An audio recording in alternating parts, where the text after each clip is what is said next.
profile interview segment this week, I will be speaking with the Director General of NECA. He will be preferring solutions from the employer's perspective in ensuring that both men and women in the country have the right to decent work.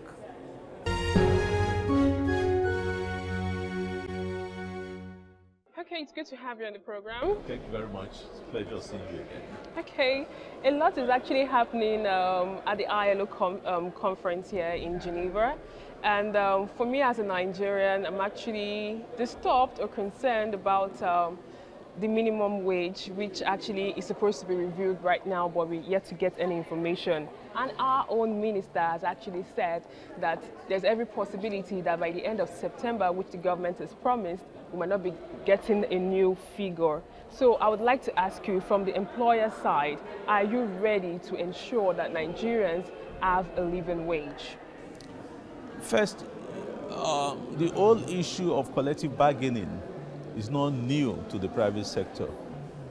In fact, the private sector in Nigeria will qualify as what I would call the benchmark for the best practice in collective bargaining. Outside the national minimum wage discussion we're having now, the private sector in Nigeria is quite adept and quite experienced in engaging the trade union in negotiation over the years. So the current national discussion that is going on is not strange to us. But one point we must bear in mind is the fact that the dynamics of negotiation, the dynamics of discussion is such that you can't say specifically when a particular negotiation will end. It might be plus or minus 1 month.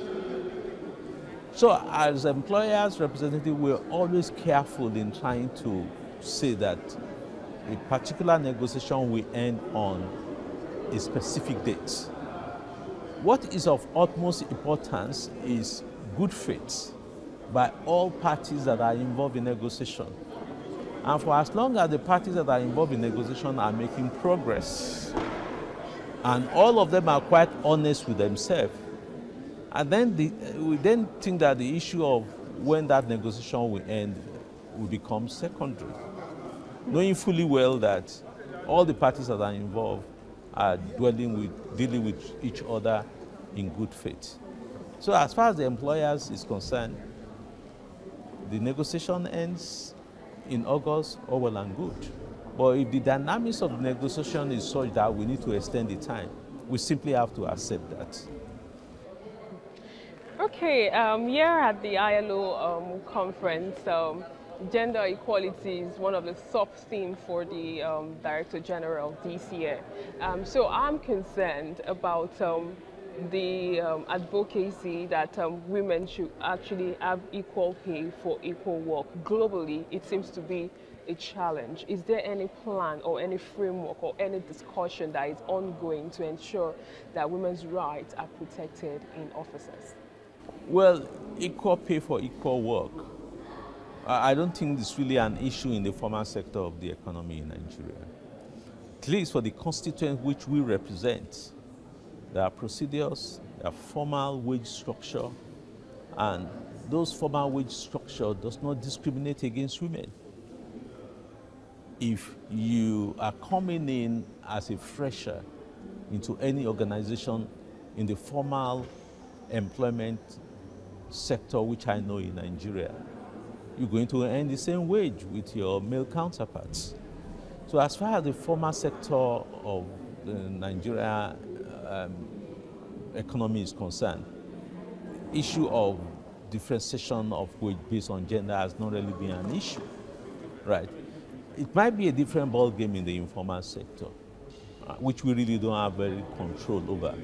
But in most enterprises that are captured within the formal sector of Nigeria, the structure of the company, the principles of the company in terms of wage management does not leave room for discrimination on account of wage.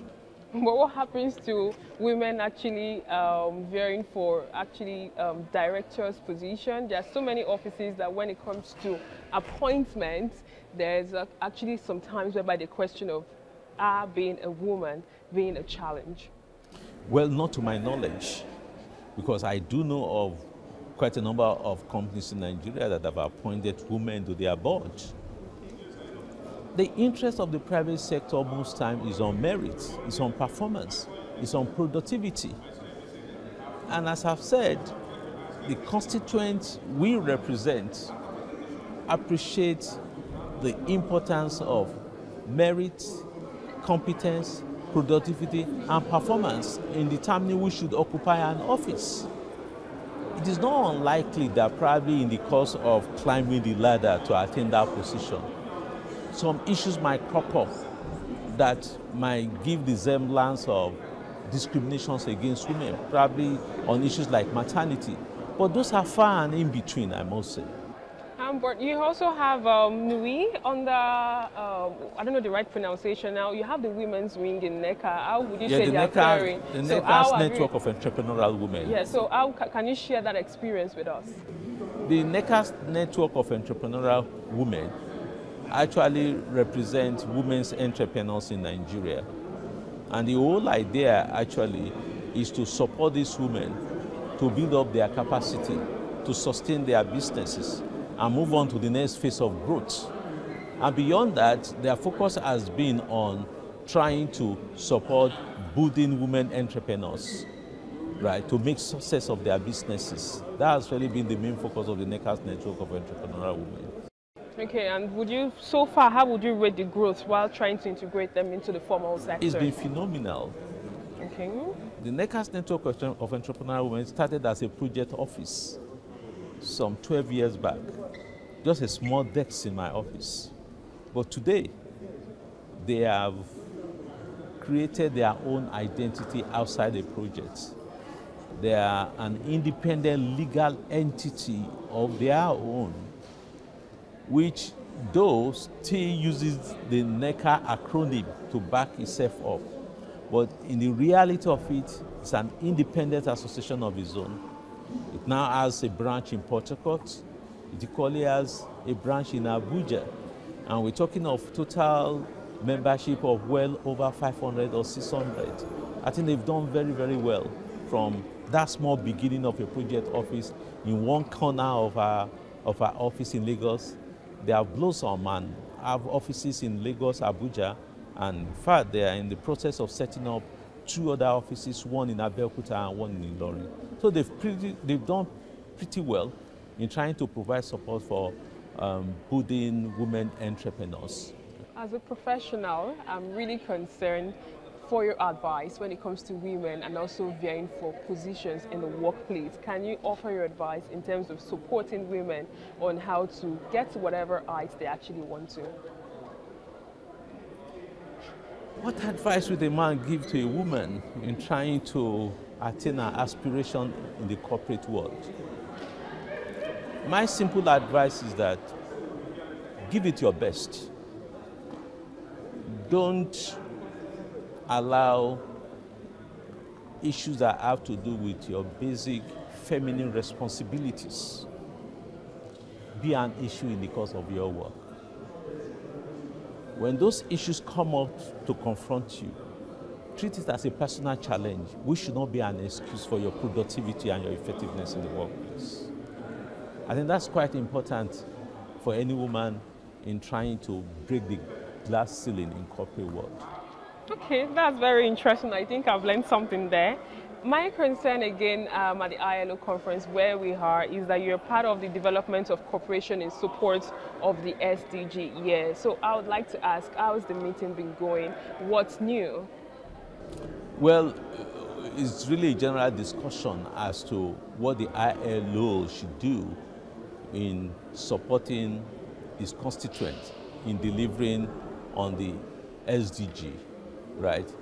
And some of the things we have actually discussed include capacity building for the constituents, the workers, the employers, and also the government in ensuring that we deliver on the Decent Work Country program and that our country is on the trajectory of positive economic growth.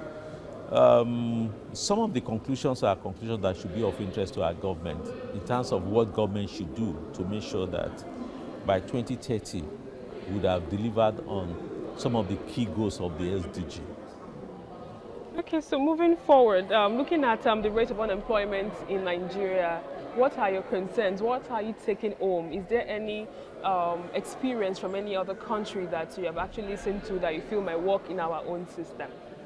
Unemployment, as many people have said in Nigeria, is a time bomb. We have a youthful population,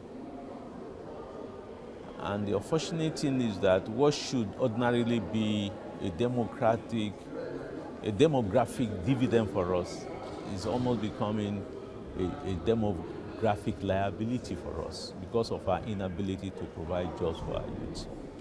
I think we need to look at the totality of government policies, government institutions, and the structure of our economy if we are to address this time bomb of youth unemployment, to create what I call sustainable employment. Create sustainable employment for our youth. I'm one that believes that the political structure of a country has a role to play in the economic growth and development of that country. A country could have a political structure that could inhibit growth and development, even if that country has the best of economic policies. And I believe time has come for us as Nigeria to rejig our political structure to ensure that there is less and less dependency of the federating states on the federal government, and that there is effective devolution of powers and responsibilities to the federating states. I believe doing that we unleash productive capacity and capabilities at the periphery, at the level of the states. And it's only when states are involved in meaningful activities or states are creating their own pockets of enabling environment that jobs will come forth. But we're not doing that now. And that probably explains the huge migration of youths from the rural area, from what I would say the backward state, to areas of economic opportunities. That explains why Lagos population is simply on an impossible trajectory of explosion. That's the way to put it. That's why all roads for the youth lead to Abuja, all roads for the youth lead to Port Harcourt. Because those are the areas where they think they will be able to get opportunities for them to survive. It's exactly the same thinking that is propelling, right, the deadly sojourn, deadly trip of our youth through Sahara deserts to Europe. It's all in search of opportunities. So for me, the starting point is we look at our political structure and free the state from dependency on the federal government. There's no state in Nigeria that does not have the potential to grow a particular industry. Commitment to that will naturally create jobs. The second issue we need to look at is how to make government spending employment supportive for Nigeria. We have huge infrastructural deficits. Government has realized it, and government economic recovery and growth plan has recognized the need to improve the quality of our infrastructure. By improving the quality of your infrastructure, you will generate activities. Now those activities will create jobs. How do we ensure that our youth are ready to take those jobs? Now the federal government is talking of building railways all around Nigeria. That naturally will create jobs. Who are those who will take advantage of those jobs? Is it the nationals of those who have given a contract like the Chinese that you will see on the work site, or Nigerians? Those are the issues Nigeria government should address its mind to, that it gets the benefit out of its significant capital expenditure that is going to be deployed towards infrastructural building. Who is thinking along that line? What is Nigeria national development manpower? In Nigeria, most of the top companies have their manpower development plan that will make sure that they're able to source the expertise and skills which they require. Nigeria has huge infrastructure deficit. Do we have a national manpower development plan that will ensure that Nigerians youths benefit from government huge spending on capital expenditure? If we have, what is this saying? I'm not aware of one. Those are basic issues that we really need to address our mind to. Then what of our economic policies? Do we factor in employment consideration when we're articulating our policy such that those policies lead to creation of meaningful employment? And in that wise, one we want to commend government in terms of taking, in terms of putting certain items on list of items prohibited for foreign exchange. And that particular action, even though if one should really examine it, the approach was rather too drastic and not well planned, has actually led to some diversifications in our economy. And from projection in 5 years' time, Nigeria will be net exporter of rice. That's commendable. Again, look at government policy on cement, which has been Nigeria net exporter of cement. How can we replicate that same policy in other sectors of the economy? And what is the key ingredient of that policy? Local content development. So how can we really expand the scope of our local content development in such a way that jobs are created for Nigeria? Take the case of our refineries. Dangote's decision to go into construction of refineries has huge employment opportunities, probably beyond what Nigerians can even fully annex. Government should take a lesson from that and create enabling environment for more entrepreneurs to come up and embark on wealth creation, which will lead to meaningful employment. It is what I would call government action. What we're beginning to see is really fit and start of our policy. They're not well thought out. And when government changes, the policy changes. How has this affected the employers? How have you been coping with government change, government policies? You call it policy somersaults. Yeah. The comment I come up with. Okay, let's give an example.